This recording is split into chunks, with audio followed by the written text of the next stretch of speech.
Panoorin nyo ito mga idol, Pinoy bagsak na unahan. Bumawi pinabagsak din ang Japanese sa laban sa Japan.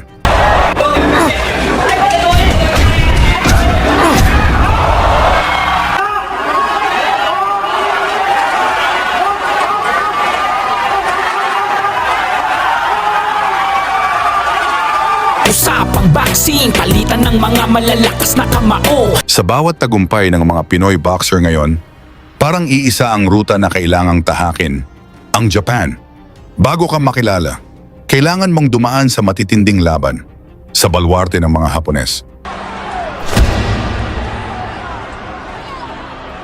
Pero may isang mandirigmang Pinoy na hindi natakot lumusob sa teritoryo ng halimaw na si Naoya Inoue. Siya ang tubong Sultan Kudarat, Mindanao. Giovanni Little Giant Escaner, may 21 panalo, 19 dito ay knockout. At matapos ang 12 sunod-sunod na panalo, 8 dito ay knockout.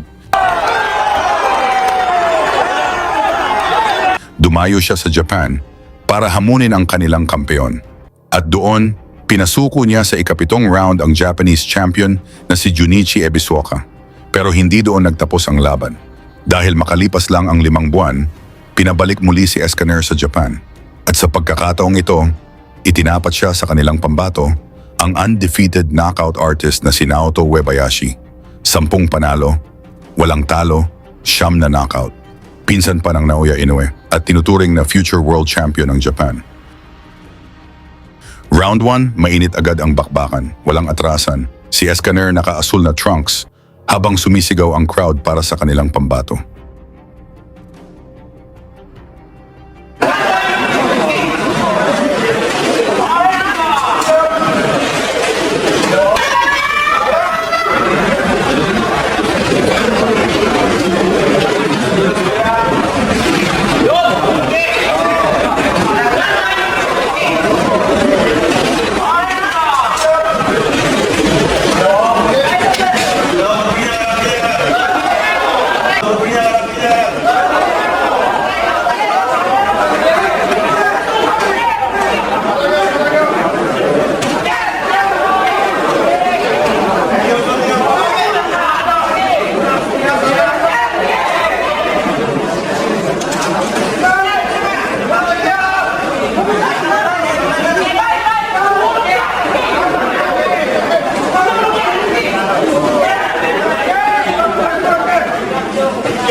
Tinamaan ang Pinoy ng kombinasyon.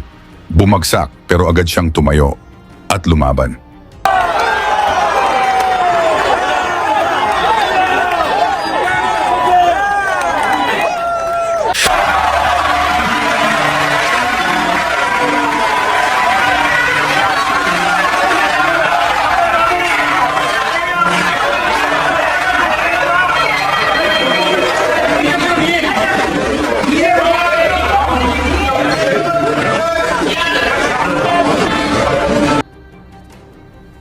Sa round 2, naka-recover na ang Pinoy, gustong makabawi mula sa pagbagsak.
Sa gitna ng palitan, isang malakas na kanan mula kay Escanor. Bagsak ang Japanese prospect. Biglang natahimik ang arena. Hindi makapaniwala ang mga manonood. Mula doon, lalo pang nagliyab ang determinasyon ng Pinoy. Mas naging agresibo, sunod-sunod ang kombinasyon. Hindi na makaporma si Uebayashi.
Pagpasok ng round 4, todo atake na si Escanor.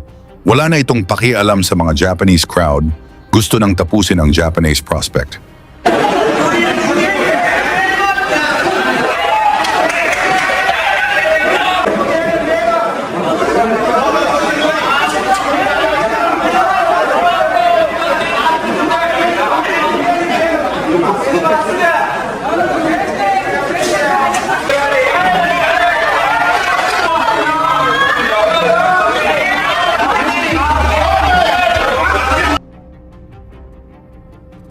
Pagdating ng round 6, grabe ang palitan. Walang gustong umatras. Pero habang tumatagal, mas lalong umiinit ang kamao ni Escanor.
Final round, ibinuhos na niya ang lahat. Sunod-sunod na matitinding suntok. Hirap na itong depensahan ng Japanese boxer. Hanggang sa bumagsak mula sa kombinasyon at pinatigil na ng referee ang laban. Panalo ang Pinoy by technical knockout. Ano ang masabi nyo sa laban? Ikomento nyo na lang at isama na rin ang inyong lugar para malaman natin saan umabot ang suporta ng mga Pinoy sa ating boxers.